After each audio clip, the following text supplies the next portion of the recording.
Evaristo Valle nació el 11 de Sunetu de 1873 en Sison y murió el 29 de Sineru en el año 1951 a los 77 años de edad, víctima de una curtia enfermedad. En 1883 viaja con los sus pas, les sus 5 hermanes y el su hermano Joan a Puerto Rico. En 1897 hizo las primeras caricaturas conocidas publicadas en La Saeta de Barcelona. En 1898 marcha a París, donde se gana la vida como dibujante litográfico, haciendo caricaturas, historietes.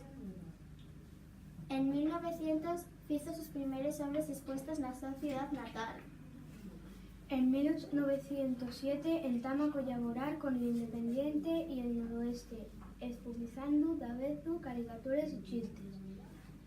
En 1917 viaja a Madrid, Toledo, Aranjuez y el Monasterio de Piedra. Participa con 2 obras en la Exposición Nacional de Belles Artes. Fruto de este viaje consos una serie de apuntes al óleo de factura magistral, como la serie de los palcos Boda Aristócrata, Elegantes de Sison y Valle de Antroso. En 1919 edita Les sus expenses la novela Oves e Isabel. En 1923 embala los 2 cuadros y cola a Londres y a Nueva York.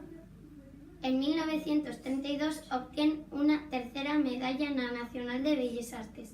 En 1934 escribe El Sótano, drama de 2 actos, inspirado en estos acontecimientos que retocaría y terminaría en 1938.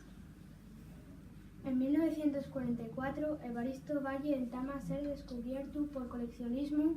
Sus cuadros son buscados por las principales colecciones y las cotizaciones aumentan.